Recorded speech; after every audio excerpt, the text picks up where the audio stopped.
Welcome to the story. Don't forget to like, subscribe, and support me. Luca never liked walking home after dark. The streets of Valaris always seemed to change once the sun dipped below the horizon, the alleys becoming longer, the shadows growing deeper, as though the city itself was hiding something just out of sight. He quickened his pace, tugging his jacket tighter around his chest as the cool night air nipped at his skin.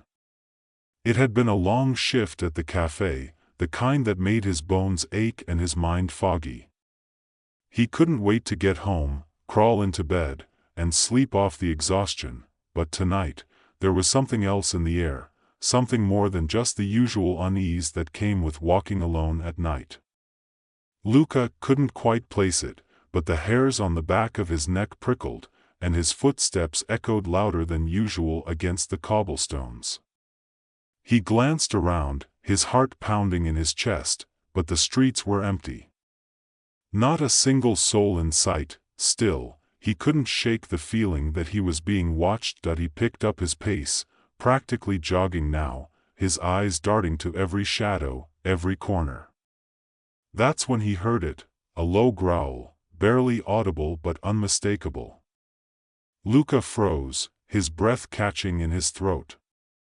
The growl came again, this time louder, closer. He turned slowly, his heart hammering in his chest, and saw something that made his blood run cold. Standing in the mouth of the alley was a creature unlike anything Luca had ever seen. Its body was cloaked in shadow, its form shifting and writhing as though it wasn't entirely solid. Two glowing eyes peered out from the darkness, locking onto him with a hunger that made his stomach churn.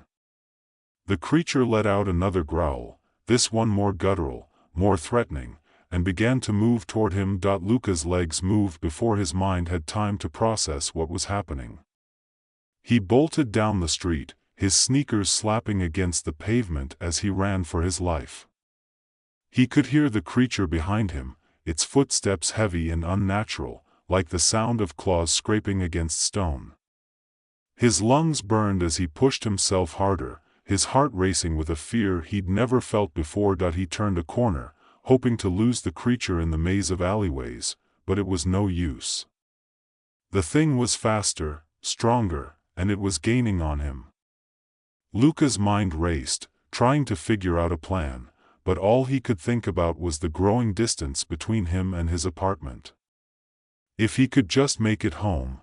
The creature's growl filled the air again, this time so close he could feel the vibrations in his chest.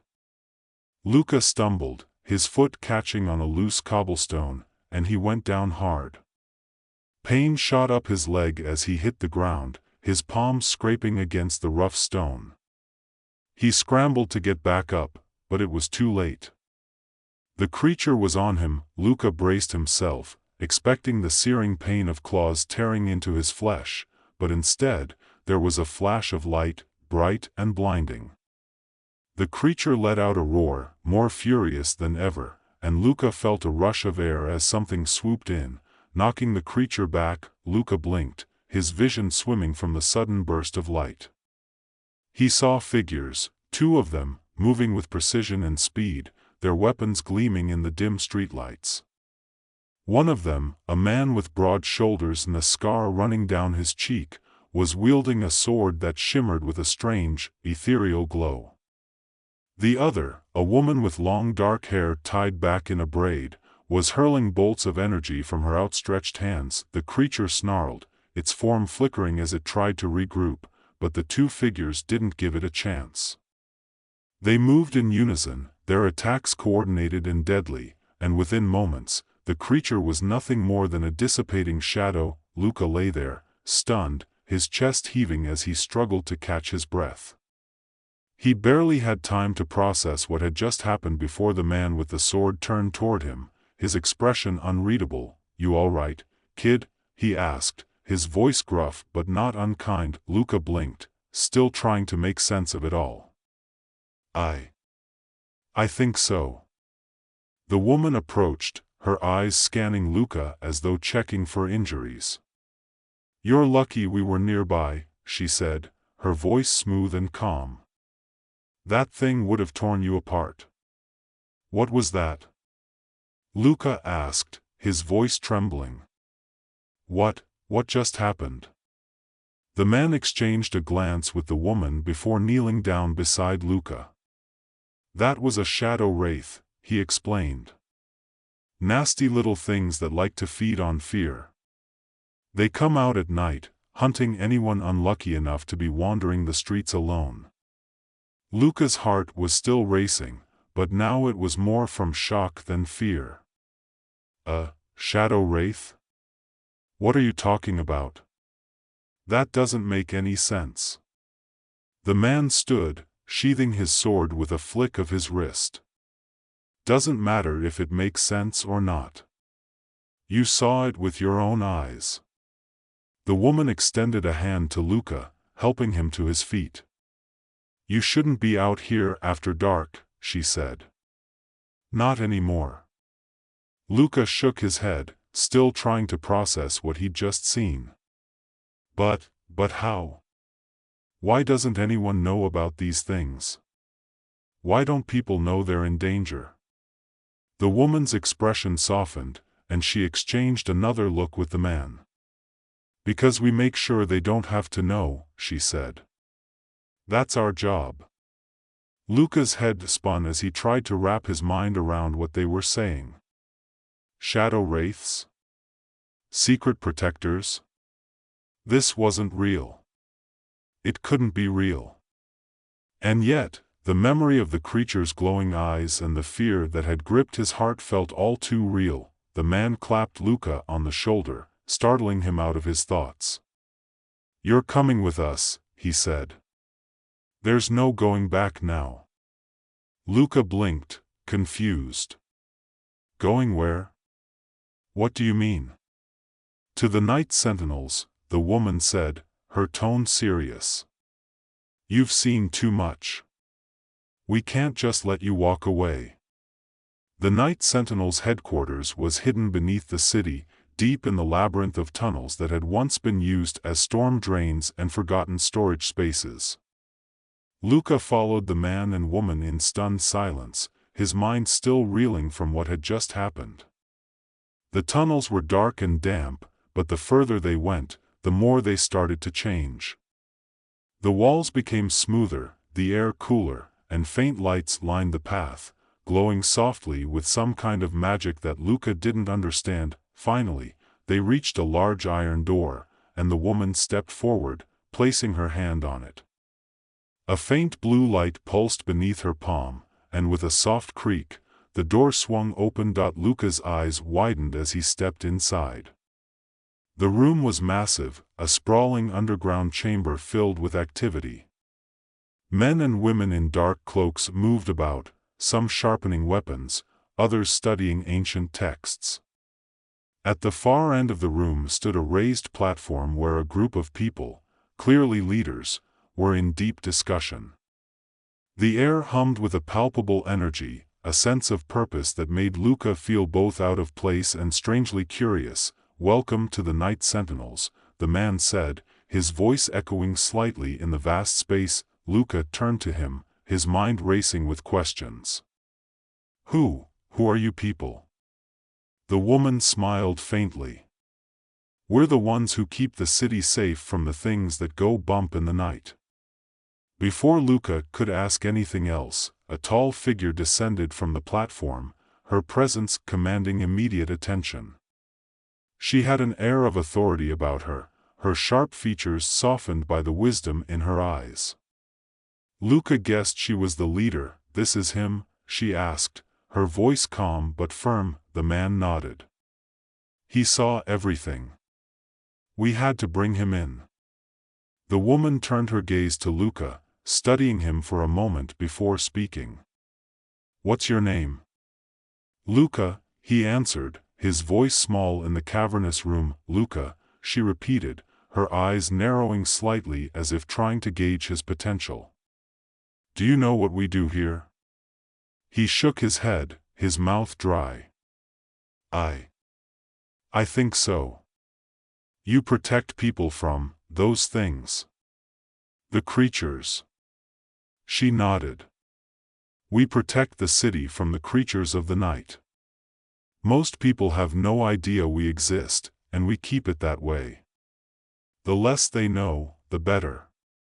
Fear only feeds the monsters." Luca swallowed hard, feeling the weight of her words sink in. "Why did you bring me here?" "Because now that you've seen them, you're part of this," she said simply.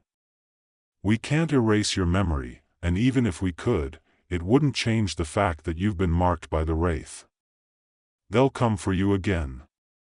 They always do."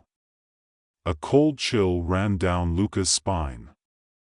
"So, what happens now?" The woman exchanged a glance with the man and the woman who had saved him before turning back to Luca. "Now, you train. If you want to survive, you'll need to learn how to fight them." Luca stared at the woman, his pulse quickening. Train? Fight? He wasn't a fighter, he was just a kid who worked at a cafe. This had to be some sort of mistake. But when he glanced at the people around him, the reality of the situation settled in.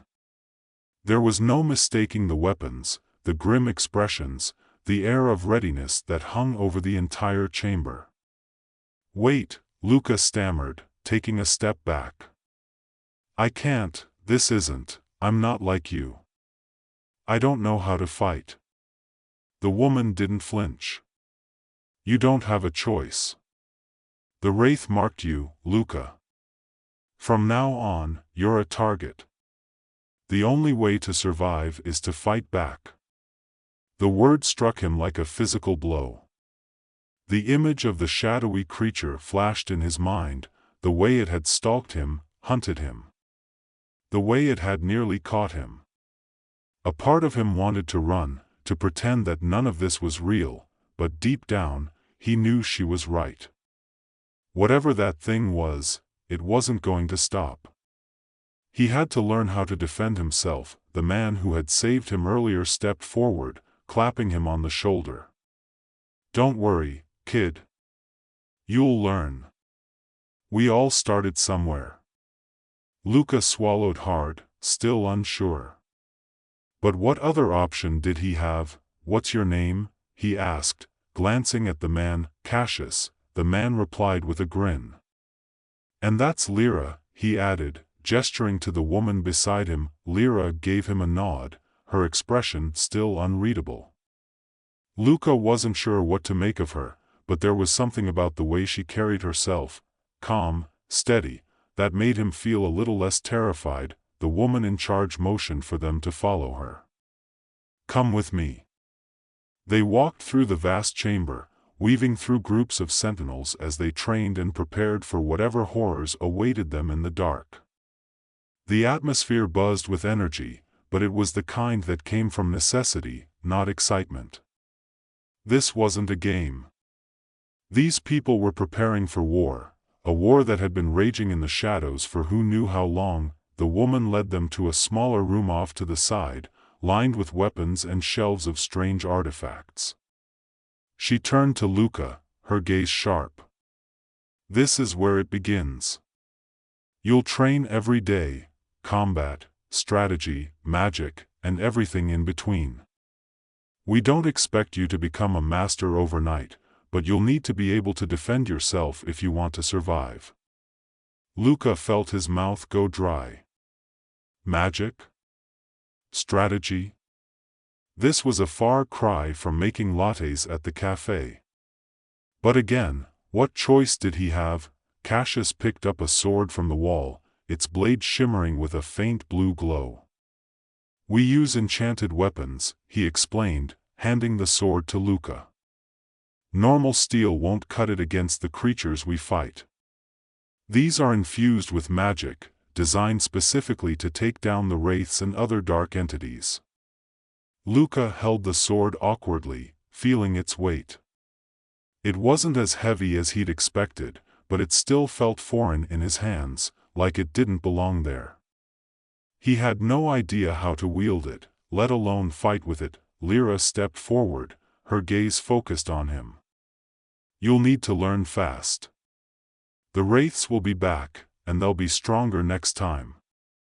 They always are.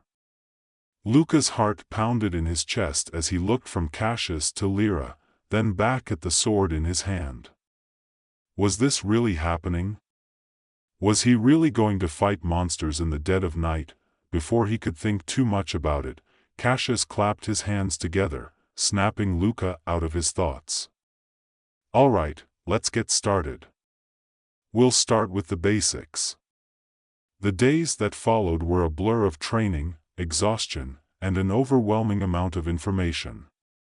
Luca had never felt so out of place in his life, but with each session, he grew a little more confident.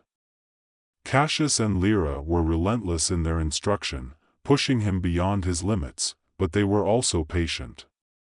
They knew he was new to this, and they never expected him to be perfect. But they did expect him to try, and try he did. At first, the sword felt clumsy in his hands, and his movements were slow and awkward. But with Cassius's guidance, he began to understand the rhythm of it, the way the weapon was meant to flow. Lyra taught him about the creatures they faced, their weaknesses, their tendencies. The more he learned, the more he realized how dangerous the world outside truly was. The wraiths weren't the only things lurking in the shadows. There were other creatures, darker things that thrived on the fear and despair of the city's inhabitants. Luca's body ached from the constant training, but he pushed through the pain, knowing that the alternative was far worse. He couldn't go back to his old life, not now. The cafe, school, those things felt like distant memories, part of a world that no longer existed for him. Late at night, when the rest of the sentinels were resting, Luca found himself lying awake in the bunk assigned to him, staring up at the ceiling. The weight of everything pressed down on him. He was part of something bigger now, something that felt far beyond his understanding. But even as the doubt gnawed at him, there was a part of him that felt alive. He had a purpose now, a mission. And for the first time in a long time, he didn't feel like just a kid lost in the city. He felt like he belonged. It wasn't long before Luca was sent out on his first mission. Cassius and Lyra were by his side, as always, but this time, it wasn't just training. The wraiths had been spotted in the lower district, near the old market, and it was up to the sentinels to stop them before they claimed any more lives. Luca's heart raced as they made their way through the darkened streets, his sword strapped to his side. He could feel the tension in the air, the sense that something was watching them from the shadows. The city was quiet, too quiet, and every flicker of movement set his nerves on edge. Stay close, Lyra whispered, her eyes scanning the darkness. They could be anywhere. Luca nodded, gripping the hilt of his sword tightly. His palms were sweaty, and his mind raced with everything he'd learned during training. But this wasn't practice anymore.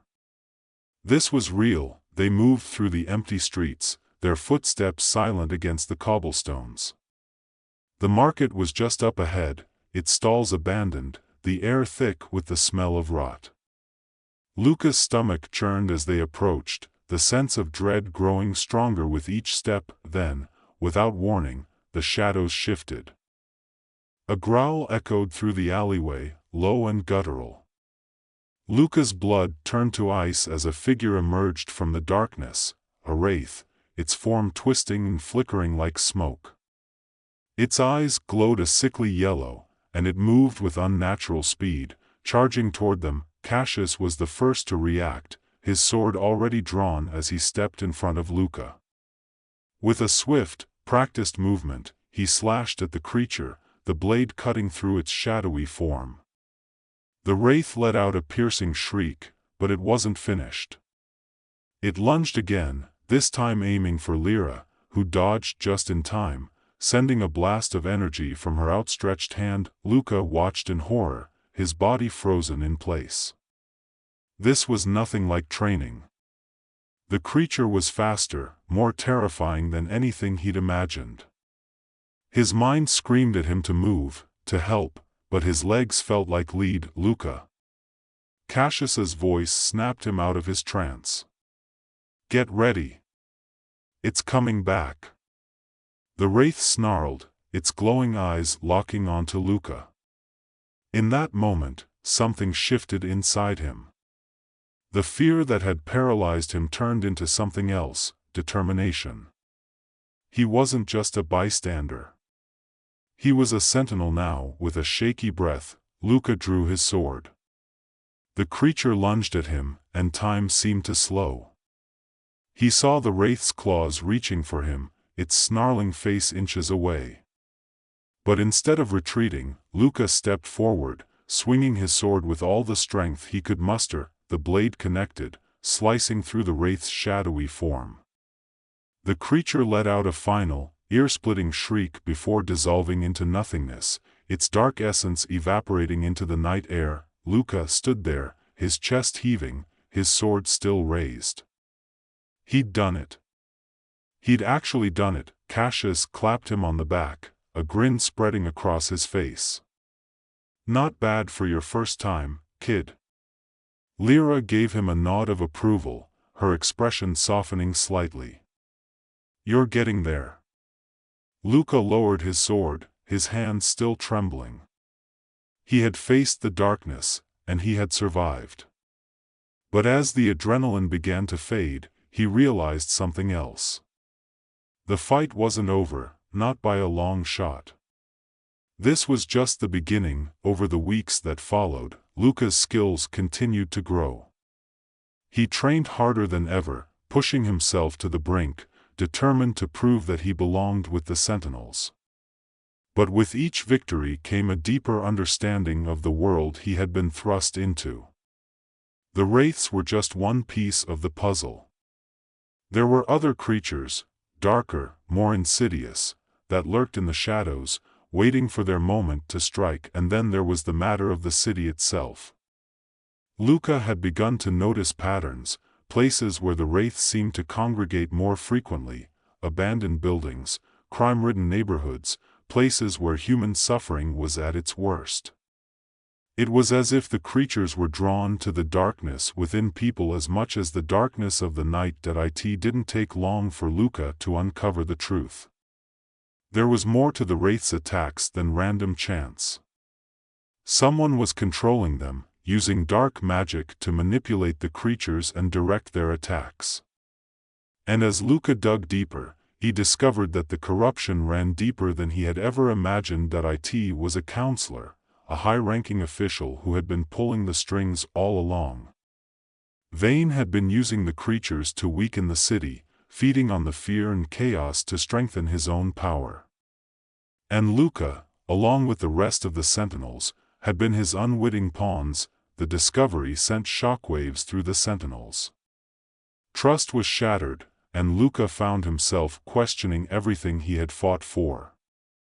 But there was no time for doubt. Vane had to be stopped. The final battle took place beneath the city, in the ancient temple where Vane had been conducting his dark rituals. The Sentinels fought with everything they had, but the creatures were stronger than ever, their power amplified by Vane's magic. Luca faced Vane himself, the traitor's twisted words trying to worm their way into his mind, but Luca had come too far to fall now. He had faced his own darkness, confronted the monsters within and without, and he wasn't going to let Vane's corruption destroy everything. With a final surge of strength, Luca and the Sentinels destroyed Vane's spellbook, severing his connection to the creatures. The wraiths let out one last, deafening shriek before disappearing into the shadows, their hold on the city broken. In the aftermath, Luca stood amidst the rubble, his body aching but his spirit stronger than ever. He had come a long way from the boy who had stumbled into the alley that night. He was a sentinel now, through and through. As the city began to rebuild, Luca knew one thing for certain: the darkness would always be there, lurking in the shadows. But as long as the sentinels stood watch, it would never win.